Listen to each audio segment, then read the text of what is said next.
Oi, eu sou a Dani. Tudo bem? Eu sou a Delane. Olá, eu sou a Adriana. Você está ouvindo o podcast Ginga Language. Seja muito bem-vindo. Esse podcast é um projeto independente criado por 3 mulheres nativas brasileiras voltada para o ensino de português como segunda língua.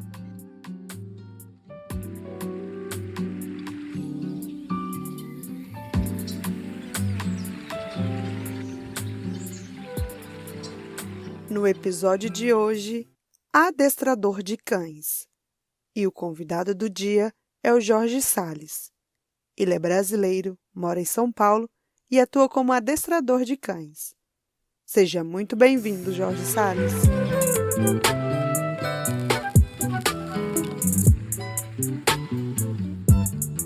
Olá, tudo bem com você, Jorge? Olá, tudo bem com você? Oi, Boa noite. Boa noite aí também, né? boa noite também. Tudo bem também. Muito obrigada e seja muito bem-vindo ao nosso episódio e o nosso podcast. Eu que agradeço o convite. Vamos falar de cachorro bastante aí. Vamos conversar bastante.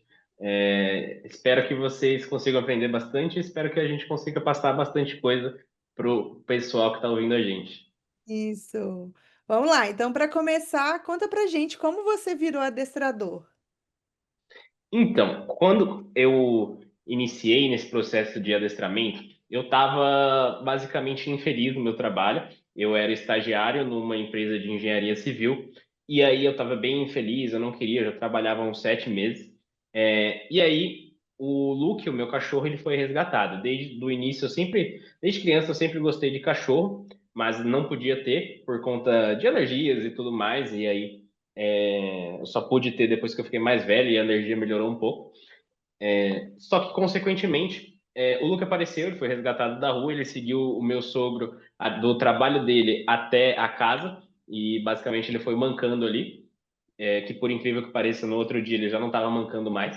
Então, levou no veterinário e estava tudo certo, não tinha acontecido nada. Mas aí ele foi resgatado e basicamente eu ia mais ou menos uma vez por semana na casa do meu sogro e nessa uma vez por semana eu aproveitava para treinar ele, aproveitava para treinar coisas, porque ele tinha vários problemas, ele destruía as coisas, ele não conseguia utilizar uma coleira porque ele ficava com muito medo, provavelmente foi abandonado dessa forma. É, Ele também tinha muita reatividade na rua, com outros cães, isso porque meu sogro e o pessoal lá não recomendam, inclusive, soltavam ele na rua, porque como ele não podia usar coleira, e ele ficava muito ansioso dentro de casa, ainda soltavam ele, e ele ficava indo causar no portão, certo? No portão dos outros. Não recomendo, inclusive falo para não fazerem, mas às vezes a gente não tem informação o tempo todo. Mas vamos lá. E aí o Luke apareceu e justamente por esses problemas, e eu ia esses finais de semana lá, eu ficava treinando ele para resolver esses problemas. E aí eu consegui resolver o problema de colocar a guia, resolvi o problema dele parar de destruir. Esse problema de reatividade tive muita dificuldade. E foi aí que eu comecei a pesquisar coisas no YouTube, Instagram, essas coisas. E aí eu conheci essa profissão.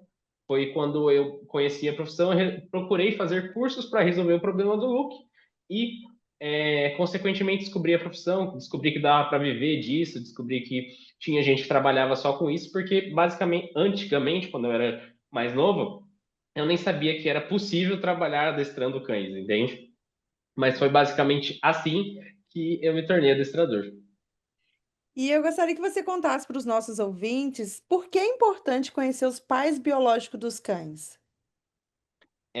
Então, por exemplo, o Luke eu não conheci os pais dele, né? Então, como eu não conheci, é uma caixinha de surpresa. Eu não sei como vai ser o temperamento dele, eu não sei como os medos que ele pode ter, as agressividades, o temperamento, o tamanho que ele vai ficar. Então, a gente não tem nenhum parâmetro quando a gente adota um cachorro ali que a gente não, ou compra um cachorro que a gente não conhece os pais, certo? Por quê? Quando a gente vai comprar um cachorro, por exemplo, um cachorro de raça principalmente, até mesmo um vira-lata, às vezes você consegue conhecer os pais. É muito importante conhecer para você ter uma ideia de como aquele cachorro vai ser, qual o temperamento dele, se ele está vindo de um canil que é responsável, Porque a gente tem muitos problemas de, por exemplo, a pessoa ter um canil fundo de quintal, que a gente chama, que é basicamente um canil clandestino ali, que a pessoa maltrata a matriz, que é a mãe dos cachorros, o cachorro fica procriando o tempo todo, tem que ter um intervalo ali para o cachorro, para a cadela se recuperar da gravidez e tudo mais, do estresse de tudo isso. E aí eles simplesmente não estão nem aí, só estão se importando com dinheiro. A maioria das vezes eles cobram até mais barato. E aí a pessoa vê, um cachorro de R$ 4.000 é muito caro. E aí ela vai procurar um canil mais barato, vai vender por 500. Você vai encontrar. Só que aí é um canil clandestino que não está se importando com o bem-estar do animal, não está se preocupando com as vacinas, com a ração de qualidade, com tudo isso que eu falei, com a genética também, principalmente da ideia de conhecer os pais, é justamente isso, porque você consegue conhecer a genética do cachorro e consegue ter uma ideia até do comportamento que ele vai ter na sua casa, das coisas que você precisa ter cuidado, das coisas que você precisa evitar com ele e tudo mais. Até mesmo o nível de energia que ele vai ter com você, se é compatível com a sua realidade, se você gosta de passear mais, se você é mais ativo, se você gosta de ficar mais tranquilo. Os cães eles vão puxar muito disso dos pais. Então, quanto mais você conhece os pais, ou até mesmo os avós, ou a linhagem do cachorro, mais fácil fica de prever o comportamento dele. E quando a gente deve procurar um adestrador? Quando pega o cachorro, eu sempre digo que nunca é tarde demais ou cedo demais para você adestrar o cachorro. O melhor momento para adestrar o cachorro é sempre agora. Os cães nascem aprendendo e é basicamente quando o cachorro chega na sua casa, ou às vezes até antes, porque você consegue preparar o ambiente, você consegue moldar o ambiente, porque muitas vezes é importante você tomar certos cuidados antes de chegar um cachorro, tomar cuidado com coisas que ele pode destruir, ter um ambiente fechado para ele, porque, por exemplo, eu sempre digo que a gente não pega uma criança e deixa livre pela casa, certo? Sem nenhuma supervisão. A gente ensina ela, fica, sei lá, 10 anos ensinando a criança como se portar dentro de uma casa para não botar dedo na tomada, não derrubar coisa, não destruir, e ainda assim ela vai pegar uma bola e jogar na TV. Uhum. Então, o cachorro é a mesma coisa. A gente não pode esperar que a gente vai pegar um filhote de 2 meses de idade, que é geralmente a idade que a gente pega um cachorro, é a melhor idade para a gente. A partir dessa idade, a gente retirar um cachorro. Mais cedo que isso é ruim, de retirar da mãe, porque ocorre um processo nessa fase de antes. O cachorro conhece a mãe, tem interação com os irmãos, aprende a se portar, aprende a tolerar toques e tudo mais. Então, o melhor momento para você adestrar o cachorro, contratar um adestrador, é quando você pensa em ter um cachorro. E quais são os erros mais comuns dos donos dos cachorros, né? Quais os problemas mais recorrentes que os donos reclamam? Que a gente sabe que o cachorro em si ele tem sua parcela, mas nem 100% é culpa dele, né? A maioria dos problemas que vem geralmente são dos donos, 80% dos donos e 20% é culpa do cachorro. Existem cães mais ativos? Existem cães que têm mais predisposição a latir? Também. Mais predisposição a ser agressivos? Também.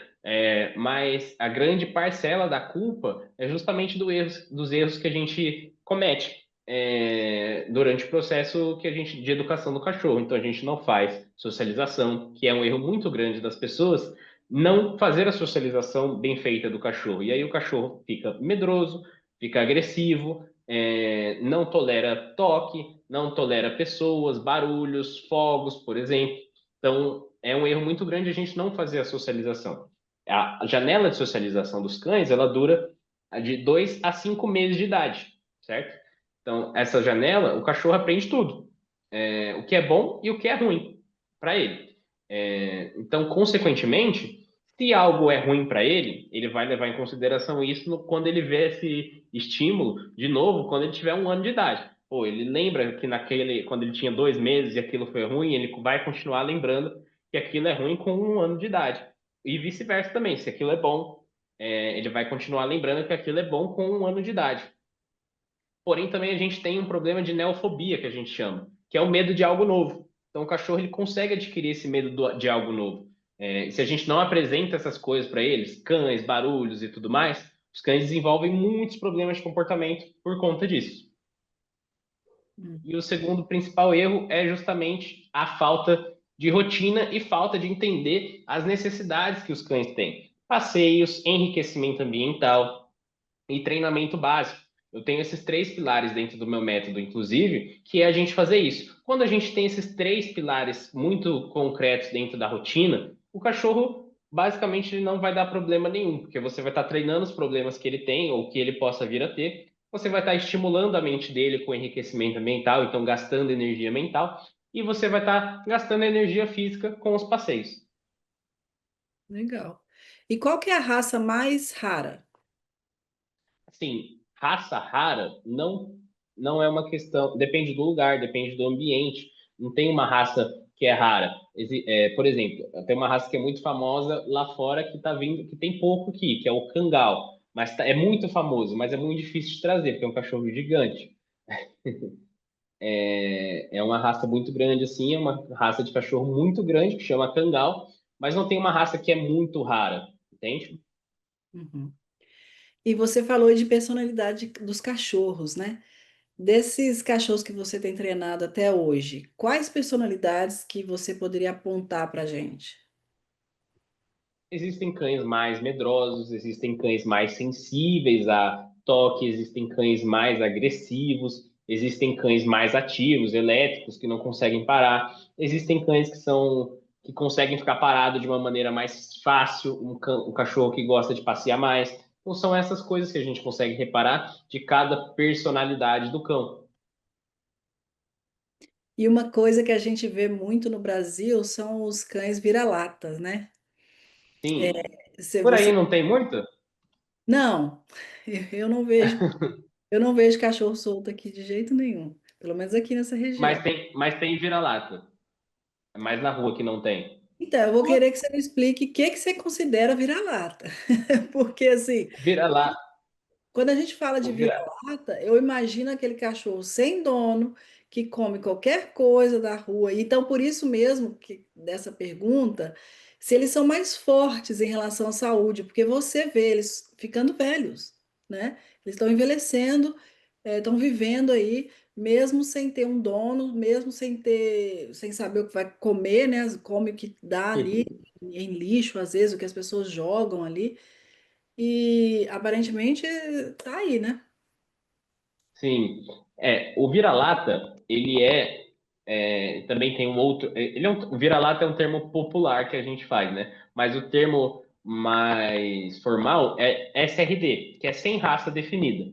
Então, quando o cachorro não tem uma raça definida, esse cachorro aqui é um Husky, esse cachorro é um Golden, esse cachorro é um Shih Tzu, ele é um SRD, ou seja, ele é um vira-lata.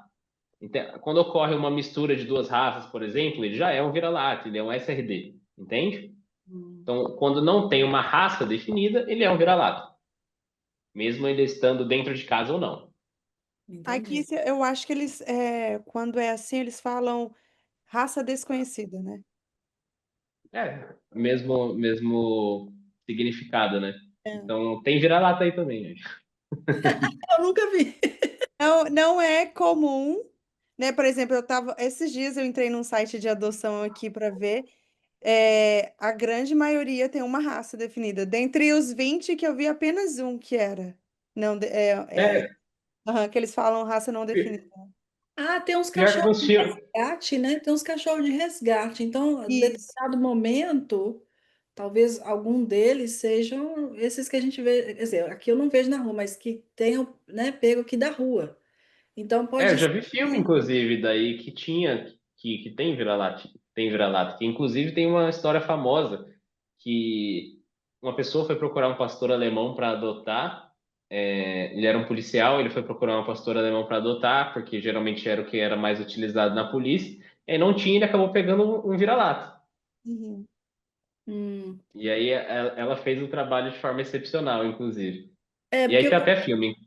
Uhum. quando eu penso em vira-lata, a minha ideia é aquele cachorro que fica na rua. Eu não tenho ideia de que vira-lata possa ser, né, aqueles que alguém não quis mais e deixou, né? Aqui no Brasil tem muito. Inclusive, eu atendo muito mais vira-latas do que cachorro de raça. Então a gente define É, vira-lata assim, né? Que sim. entendi. E Aí tem. É que o vira-lata é sem definição, né? Mas o mais famoso é o vira-lata caramelo, né? Uhum. é porque Fiapo de manga. eu acho que eu tô falando vira-lata no sentido de morar na rua. Acho que é só isso que eu tô pensando. Por isso que eu não vejo. Então, mas voltando à pergunta que você tinha falado da questão da saúde, sim, eles têm uma tendência de ser mais fortes, de serem mais fortes por conta de viver na rua, então eles consequentemente vão acostumar com alimentos que não fariam tão bem para outros cães, com alimentos que não fariam bem para ninguém, na verdade. Vão acostumar a tolerar mais frio, mais calor, vão acostumar a tolerar chuva, por exemplo. Geralmente a imunidade dele vai ter que estar muito alta, né? Então é um cachorro que vai ter uma imunidade melhor, via de regra. Mas tem exceções também. Tem vira-latas, inclusive, que tem alergia, que não pode comer. O meu, inclusive, o Luke, comeu alguma coisa diferente é diarreia na certa. Ele é um vira-lata pretinho que veio da rua e tá lá em casa agora. Hum. É, uma outra questão também que foi debatida bastante é em relação ao pitbull, né? Sim. Tem toda uma conversa em cima do pitbull, dele ser violento, imprevisível. Isso é verdade? Na sua experiência, os pitbulls são assim? Não, então vamos lá. A questão do pitbull ela é muito complexa, porque a gente tem várias coisas, certo? O pitbull, aí a gente vai ter que partir do que cada raça ela foi criada para uma determinada função, certo? Hum. O Golden Retriever ele foi feito para buscar uma caça que caiu na água, justamente por isso que ele gosta muito de água.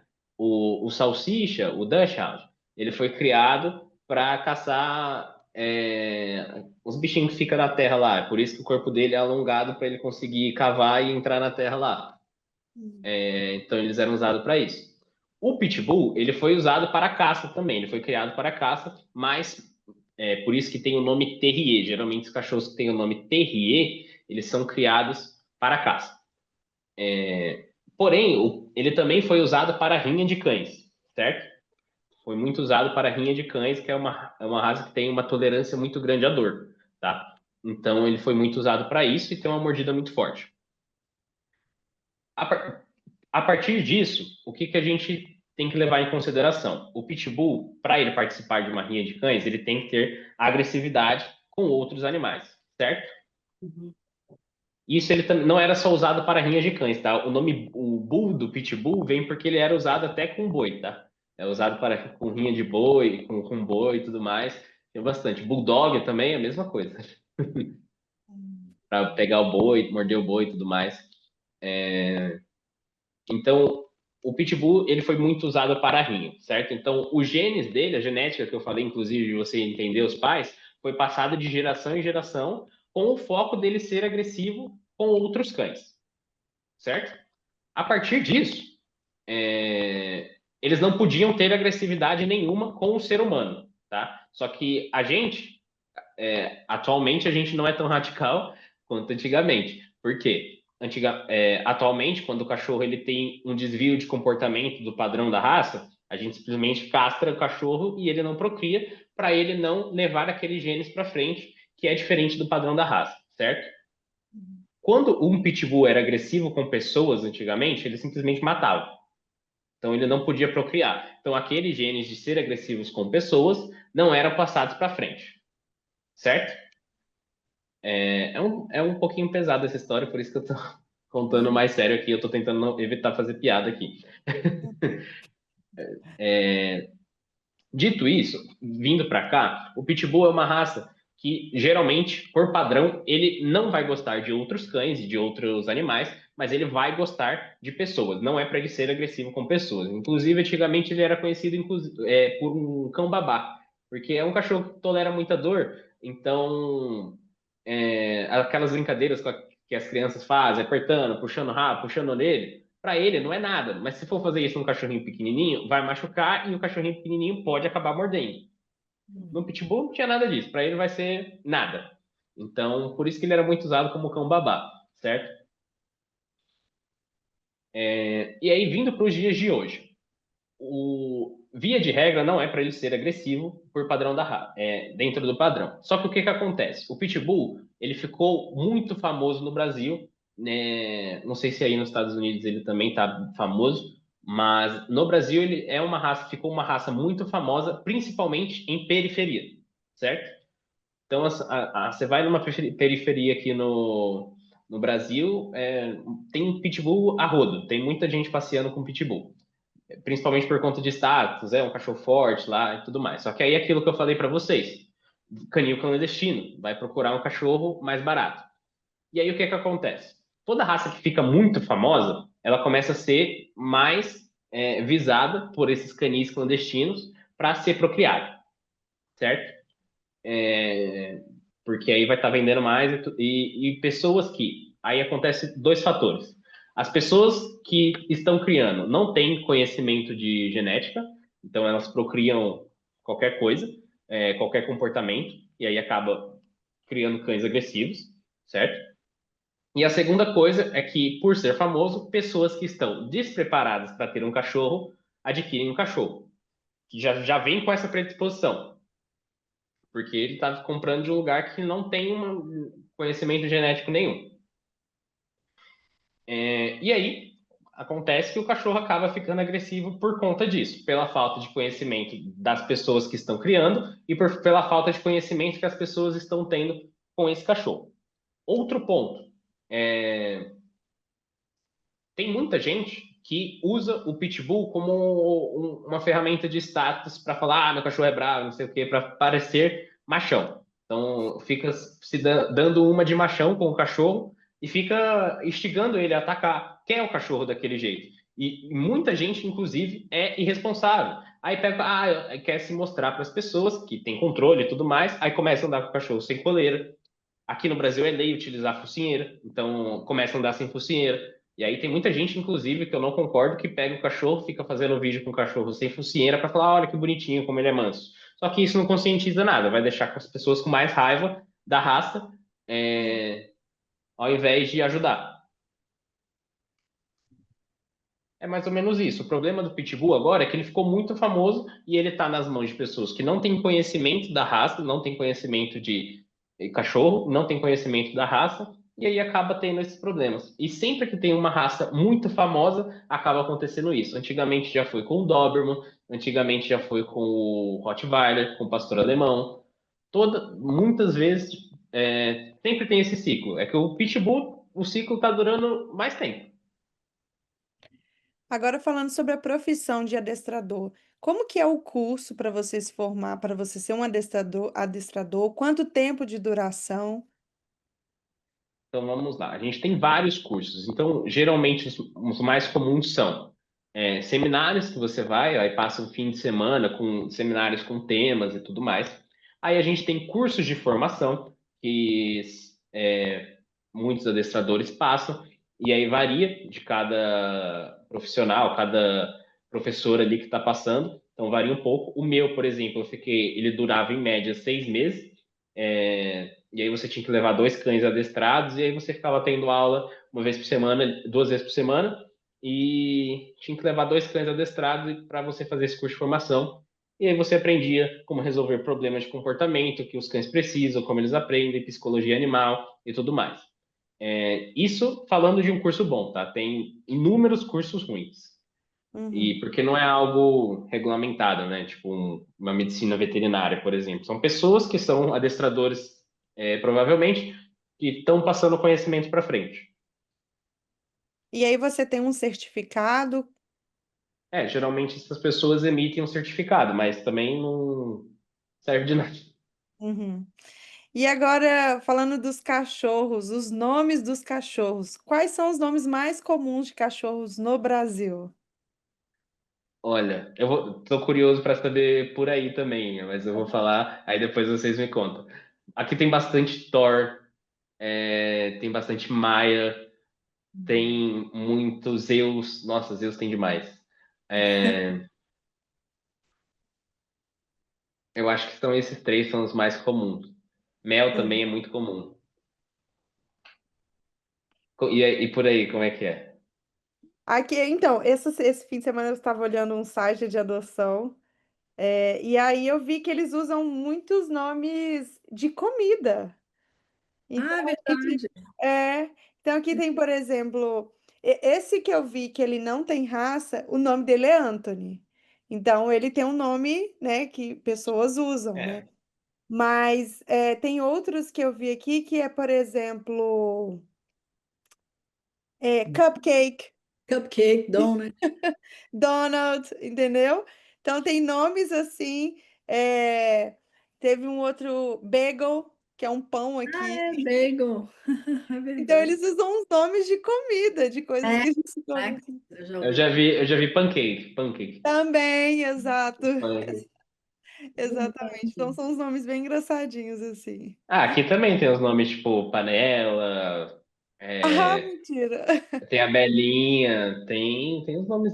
É que aí tem os nomes que as pessoas dão sério e tem os nomes pra zoar, né? Tem o Zé. Exato. Ó, eu já fui atender, inclusive, eu acho que eu atendi uns 5 cachorros que chamavam Jorge, pra você ter uma ideia. Ai, ai. Aí fica um clima, né? Toda vez que eu vou chamar o cachorro, eu fico, oh, meu Deus. Verdade. Voltamos após um breve intervalo. We'll be back after a short break. If you like our work, please consider supporting us at Venmo at Jinga 2022. You can follow us on Instagram, Facebook, and Twitter at Jinga Language. And if you're interested in having classes with us, or if you have any comments or questions, please contact us at jinga.language@gmail.com. Thank you for listening. Bom, e no Brasil tem a profissão de andador de cachorro, que aqui seria o dog walker. Tem bastante. É uma profissão que está crescendo bastante, inclusive.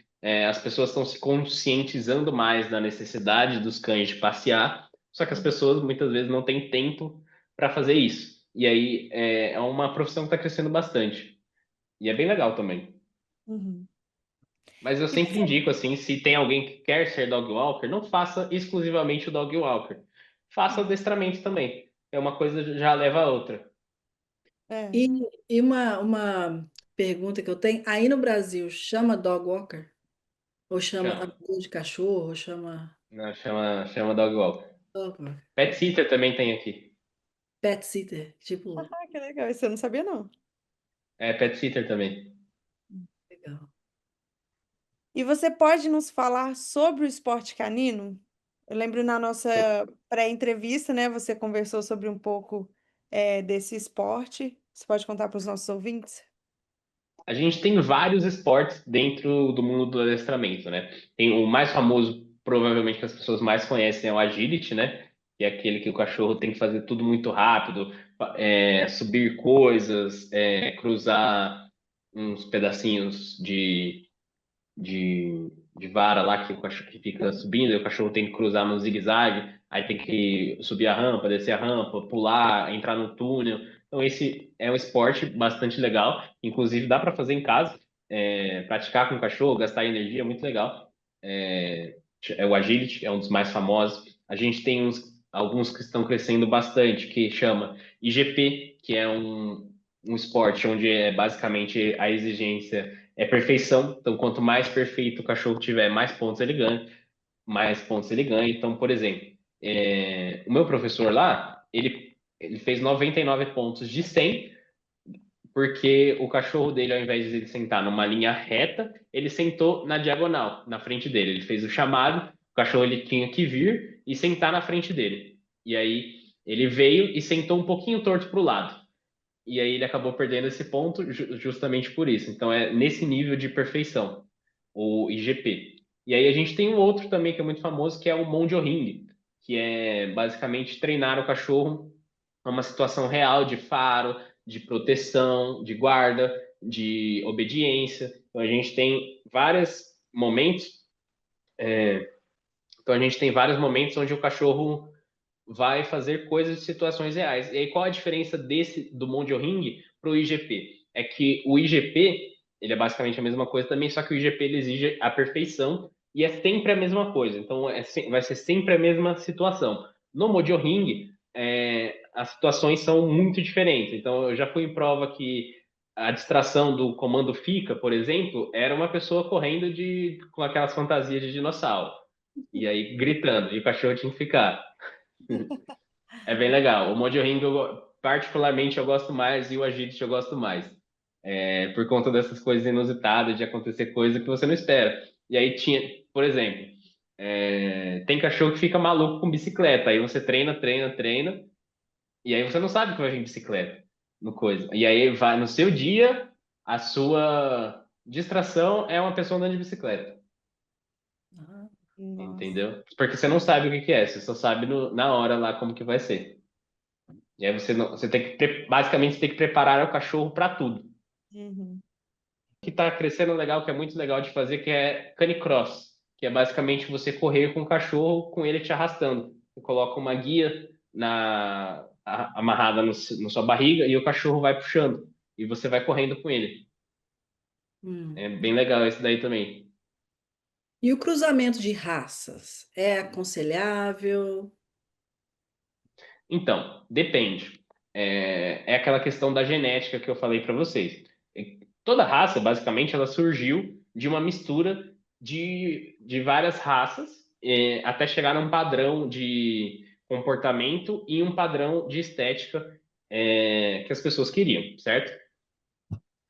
A partir disso, quando a gente mistura duas raças, a gente tem que tomar cuidado com a genética. Então, por exemplo, se a gente pegar uma raça que tem uma predisposição a ter cegueira e uma raça que também tem uma predisposição a ter cegueira, quando a gente junta os dois, o cachorro vai ter cegueira. Basicamente isso. Então, e a gente tem que tomar certos cuidados com questão de doenças, principalmente, porque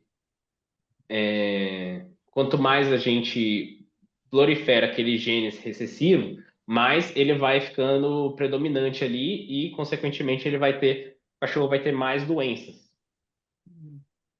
Por isso tem que tomar cuidado com a questão da genética. Mas isso envolve cães de uma mesma raça. Por exemplo, o Border Collie é uma raça muito famosa e ele tem várias cores. Ele tem o marrom, ele tem o preto e tem o Merle.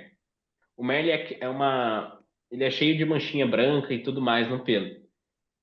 E o Merle, ele não pode ser cruzado com o Merle. Porque senão o cachorro nasce cego, surdo e mudo.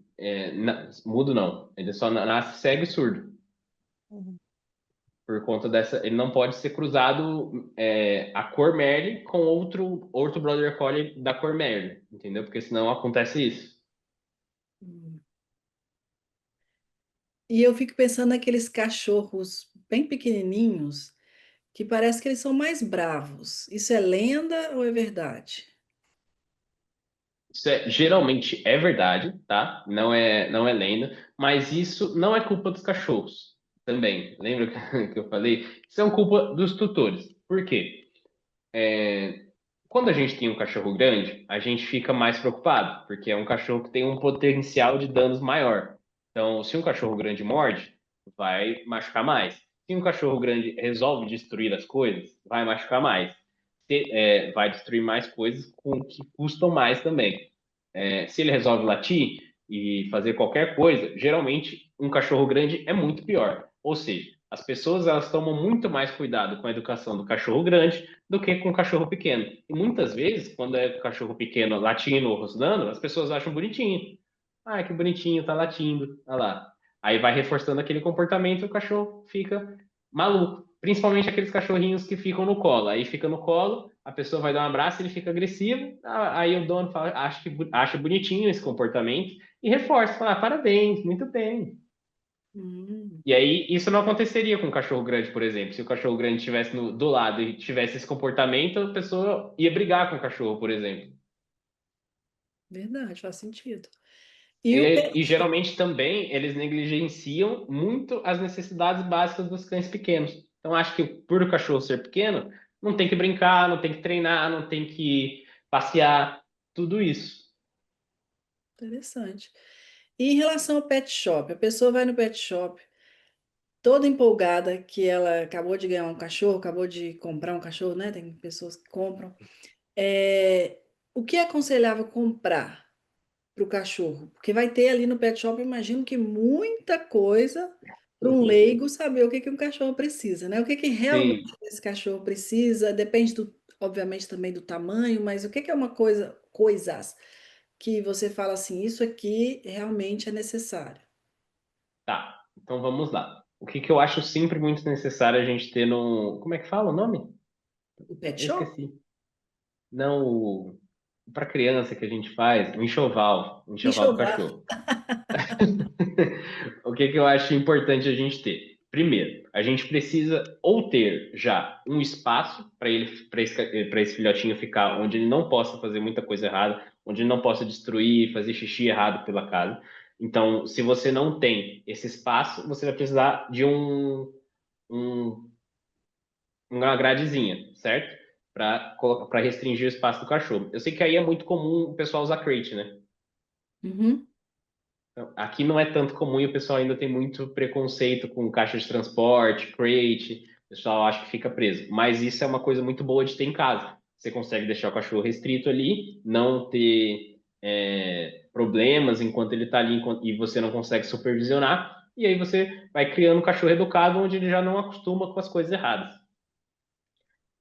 Dito isso, o, uma crate, uma coisa que você consegue restringir o ambiente dele é importante, uma caixa de transporte e tudo mais. Uma caminha também é importante para você conseguir treinar um place, para o cachorro aprender a relaxar. Uma caminha é importante.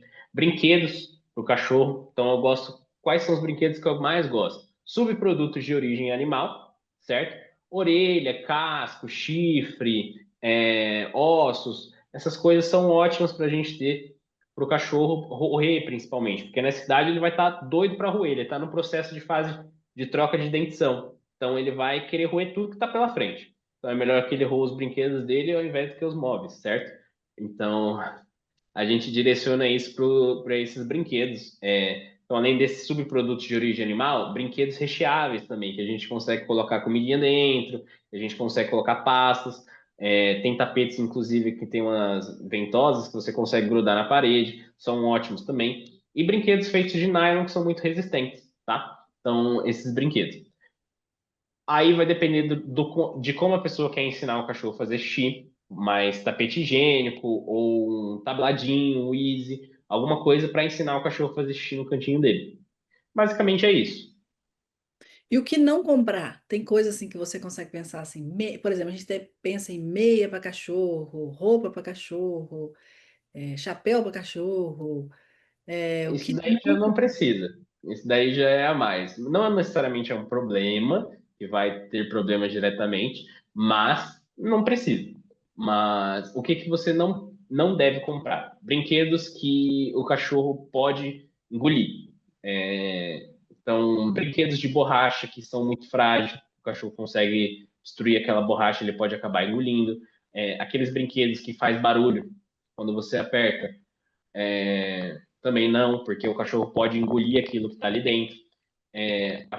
Tem uns ossos brancos aqui no Brasil que é muito comum das pessoas comprarem, que ele é basicamente pura química, não tem nada de osso ali.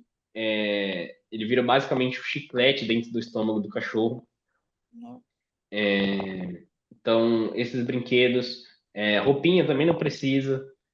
O que mais que não precisa? Geralmente o pessoal compra. Acho que é mais isso. Esses brinquedos que podem causar danos, ursinho de pelúcia, já evita. E quais são as raças mais comuns? Eu sei que você falou de algumas aí, mas qual que você ultimamente está vendo mais no Brasil? No Brasil, acho que a mais comum é o Shih Tzu. O mais comum é o Shih Tzu. Aí tem o Pitbull, American Bully, tem o Golden, também é muito comum. Você quer que fale quantos, mais ou menos? Esse já tá bom. Você está falando que é muito comum aí no Brasil, né? Essas raças são bem comuns de ver. E o vira-lata, né? O vira-lata tem pra todo canto aqui. Sim. Você comentou sobre meias e roupas para cachorros que não são necessários, né? E aí eu quero saber a questão dos carrinhos para cachorros. Quando é necessário? Então, as meias e roupas é muito uma questão de depende. Não é necessário para você pegar para um filhote, por exemplo. Mas a meia, por exemplo, se você mora numa cidade muito quente, eu sempre gosto de falar. Você perguntou do carrinho. Muitas pessoas falam sobre humanizar os cães, que é um problema gigante, que é o maior problema que causa os problemas de comportamento deles. Na verdade, depende muito do que está sendo feito e quando está sendo feito, certo? Então, as meias. Se você mora numa cidade que é muito quente, por exemplo, e você quer sair com seu cachorro e você só consegue sair com ele e o sol é muito quente, você não vai sair com o cachorro para ele pisar no asfalto que vai estar muito quente, vai queimar as patas dele. Se você colocar uma meinha nele, vai proteger ele, não vai queimar e ele vai conseguir passear. Pronto. A meia nessa situação foi boa, mas aí as pessoas querem colocar a meia para o cachorro não sujar. Só que o cachorro precisa disso também. Ele precisa passear, ele precisa sentir a grama, ele precisa sentir novas texturas e tudo mais. Isso faz parte do processo de gasto de energia mental dele, tá? A roupinha, tem cães que sentem frio, tem cães que não. As pessoas querem pegar um Golden que vive na neve ou um Husky e aí faz um frio de 15 graus aqui no Brasil e quer colocar uma roupinha nele. Mas tem cães que sentem mais frio. Então, neles podem colocar. Se o cachorro tiver com o focinho gelado, por exemplo, que a gente consegue determinar isso, coloca a roupinha para ajudar ele a se aquecer. O carrinho de bebê, quando é um cachorro, por exemplo, o idoso, que ele não consegue passear, você coloca o cachorrinho no carrinho de bebê para ele ver coisas novas, sentir novos cheiros e ainda assim ter qualidade de vida, certo? Um filhote que ele não pode pisar no chão porque ele ainda não tomou as vacinas, ele tem que fazer a socialização que eu falei anteriormente. Você leva ele no carrinho de bebê para ele ver esses estímulos e se acostumar com aqueles estímulos, entende? O problema é você colocar um cachorro saudável, em plena saúde, adulto, colocar ele no carrinho de bebê para ele não se sujar, para ele não sujar as patas, aí ele não vai conseguir cheirar, farejar, sentir novas coisas, interagir com outras coisas, e aí o cachorro não tem qualidade de vida porque ele não é cachorro, E entende? sobre deixar os cachorros sem coleira, focinheira? Ah, isso daí é terrível. Aqui tem muito, assim, geralmente em periferias assim é mais comum você ver cães assim soltos. A maioria dos vira-latas que você vê por aqui também nem é da rua. São pessoas que deixa o cachorro dar uma saidinha, dar a passeadinha dele sozinho e depois ele volta. Geralmente são esses que causam problema, porque os cachorros de rua dão uma latidinha e vai embora, mas esses cachorros arrumam briga e tudo mais. Então, basicamente é uma irresponsabilidade tremenda, pessoas saindo sem guia. Então, eu, por exemplo, fico na rua basicamente o dia inteiro. Então, um dos maiores problemas que a gente tem são pessoas irresponsáveis que deixam o cachorro solto. Aí faz aquela tradicional frase: ah, ele é bonzinho, ele só quer brincar. E aí eu tô treinando um cachorro que é agressivo, por exemplo, e o cachorro que é bonzinho, só quer brincar, tá atrapalhando. Uhum. Entende? Ou, por exemplo, o caso de pitbull, que as pessoas não querem colocar focinheira, porque, meu cachorro é bonzinho. Só que as pessoas têm que entender que as leis, elas não são feitas para elas. Elas são feitas no consenso geral, no convívio geral. Não é, não tem como a pessoa saber que o seu cachorro é bonzinho. Então, por exemplo, se eu bebo e saio de carro e eu nunca bati o carro, então eu posso dirigir bêbado tranquilo, porque eu já dirigi bêbado, eu nunca bati, então posso. É basicamente isso que as Uhum. pessoas pensam. Isso que eu fico me E é perguntando. um Aqui tem, erro gigante, né? aqui tem muito cachorro. Muito, tem muito cachorro aqui. Só que, igual a gente falado, não fica solto na rua, porque eles têm os donos. Mas, às vezes, a gente está caminhando e os cachorros estão fora da coleira. E é esse negócio, ele é bonzinho e tal. Mas se esse cachorro, mesmo sendo bonzinho, me achar, sei lá, eu tô lá de fone de ouvido andando, ele achar que eu sou uma ameaça de alguma forma, esse cachorro bonzinho, ele pode atacar também. Pode. Qualquer cachorro pode morder. Por isso que é um outro exemplo de carro. A gente não sai de casa e coloca o cinto. A gente não sai de casa e dirige quando a gente vai colocar o carro e coloca o cinto, porque a gente a gente pensa que vai bater o carro. A gente coloca o cinto porque é uma segurança. A guia, ela funciona da mesma coisa. A gente não coloca a guia porque pensa que o cachorro vai sair, vai morder alguém ou vai morder o outro cachorro. É para segurança tanto dos outros quanto do próprio cachorro. Porque ele pode se assustar, sair correndo, ser atropelado. Uhum. entende? Mas ele pode Jorge, vir a agora, morder. Todo cachorro pode. Jorge, agora eu quero que você fala pra gente um pouco do seu Instagram, que é Adestramento, certo? Isso. Então, eu comecei no Instagram justamente para conseguir atingir mais pessoas, conseguir ensinar mais pessoas sobre cães, para que elas conseguissem proporcionar mais qualidade de vida para eles e, consequentemente, ter um cachorro mais educado, tá? Então, eu uso o Instagram justamente para propagar esse propósito que eu tenho, que começou com o Luke. Eu consegui transformar a vida dele, e ele transformou a minha também, porque foi ele que me deu o trabalho que eu tenho hoje, que eu sou muito feliz com o trabalho que eu tenho hoje. E aí, o que eu faço é justamente propagar essa mensagem, passar essa mensagem adiante pelo Instagram, que ensino, dou dicas sobre cuidados, dou dicas sobre como educar o cachorro, como resolver problemas de comportamento, é, coisas para fazer no dia a dia com o cachorro, necessidades dos cachorros, erros que as pessoas cometem e tudo mais. E como escolher um cão? Assim, normalmente, as pessoas que eu converso assim sobre isso, é bonitinho. Eu acho bonitinho, por isso que eu escolhi. Aí, de repente, eu gosto de um cachorro de pequeno porte, né? Médio e grande. Então, geralmente a pessoa vai já focada nisso. Mas é a única coisa que tem que levar em consideração. Não, é só o primeiro passo. Aí o que que acontece? Tem cães de pequeno porte que têm muita energia, tem cães de pequeno porte que são calmos. Tem cães de pequeno porte que são difíceis de lidar, e tem cães de pequeno porte que são fáceis. E isso serve para todos os tamanhos, médio e grande, certo? Então, a primeira coisa é você entender como que você é na sua vida. Você é mais ativo? Você é uma pessoa mais tranquila, que gosta de ficar mais em casa, assistindo TV, assistindo Netflix? Você é uma pessoa que gosta de fazer trilha, por exemplo? Então, você tem que pensar essas coisas e pegar um cachorro que se adeque a essas características que você tem de rotina e de tempo também. Porque tem gente que não tem tanto tempo. Inclusive, eu não recomendo pessoas que ficam o dia inteiro fora de casa terem um cachorro, porque demanda tempo e é cansativo às vezes. E tem gente que fica 12, 14 horas fora de casa. Então, basicamente, você entender qual que o nível de dificuldade que aquele cachorro tem, aquela raça tem, o nível as necessidades que aquela raça tem. Então, por exemplo, um erro muito grande que as pessoas cometem é pegar um Jack Russell. Aquele é o cachorro do Máscara, tá? É a raça do cachorro do Máscara, eu não sei se vocês conhecem. Uhum. Mas é uma raça muito ativa e ela é de pequeno porte. Então muita gente pega um cachorrinho porque pega ele porque é pequenininho, só que aí é um cachorro que tem muita energia, não para nunca. E aí destrói coisa, late, fica agressivo às vezes por conta disso.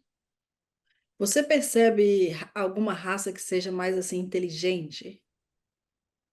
A gente tem o ranking de raças, né? Raças mais inteligentes. Então, basicamente, elas são medidas muito, esses rankings são medidos por o número, os cães aprendem por repetição, né? Então, basicamente, a inteligência do cachorro a gente consegue medir quantas repetições ele precisa fazer para aprender aquele comportamento, para aprender um comportamento. Então, quantas vezes eu tenho que fazer o cachorro sentar para ele entender que isso daqui significa senta? É, e a gente tem algumas raças que são muito inteligentes. Então, geralmente nos rankings, o Border Collie está em primeiro, que é considerada a raça mais inteligente do mundo. Pastor Belga Malinois, o Poodle é a terceira raça mais famosa, inclusive, que muita gente não sabe, que é mais inteligente.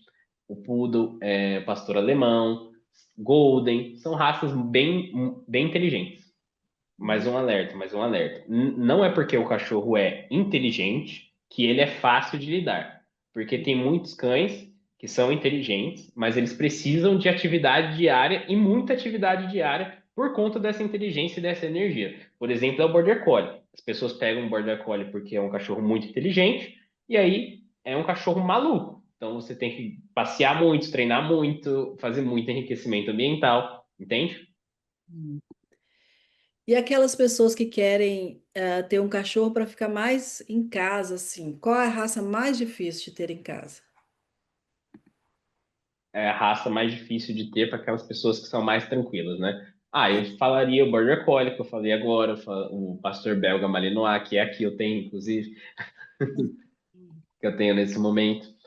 Cães muito ativos não são para pessoas que querem ficar em casa tranquilo. Então, uma raça que seria boa nesse caso é um Bulldog inglês, um Shih Tzu, são raças mais tranquilas. E o que uma pessoa precisa ter em mente, né, quando pega um cachorro? Quais são as necessidades, cuidados? O que eu quero dizer é, a pessoa, seja um cachorro resgatado, que já está numa certa idade, e aí fala, eu quero ter esse cachorro, mas ela tem que ter consciência de fazer o quê?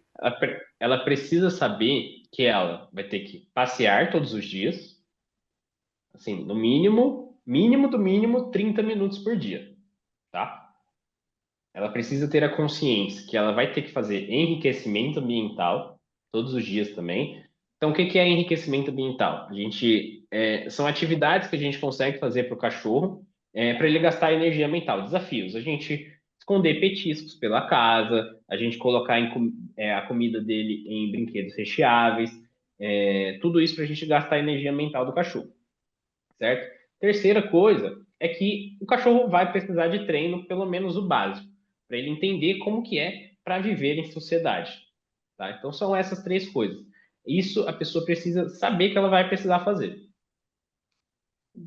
Não.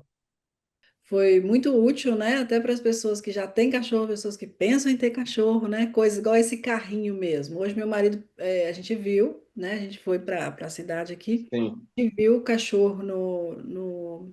Não, na verdade, a gente viu tanto na mochila, ele com a cabecinha para fora, uma mochila que tem um buraquinho assim, ele tava com a cabeça para fora, a pessoa tava É carregando. uma, é uma ferramenta que dá para usar para fazer socialização. E um carrinho. Aí ele falou assim: por que que essas pessoas estão o dia tava bonito, tava o sol legal, não tava muito quente, não tava. Por que que tá no carrinho? Por que que tava. Aí eu falei assim: eu vou ter explicação hoje. Eu não sei ainda, mas eu vou receber a explicação hoje, que você já falou antes, né? Dessa questão do carrinho, agora dessa questão da mochila ali, do carrinho. Se for um filhote, tudo bem. Agora, se não fosse, já vocês podem julgar. Pode Entendi. falar pro seu marido que ele pode julgar. Tá bom. É. Bom, Jorge, muito obrigada pela sua participação no nosso episódio. Eu que agradeço, gente. Muito obrigado pelo convite. Espero que vocês tenham gostado. Espero que o pessoal que está ouvindo a gente tenha gostado também. Foi um prazer estar aqui. E me chamem mais vezes. Eu vou adorar vir aqui novamente. Muito Muito obrigada, viu? Um abraço. Tchau. Um abraço. Tchau, gente. Boa noite.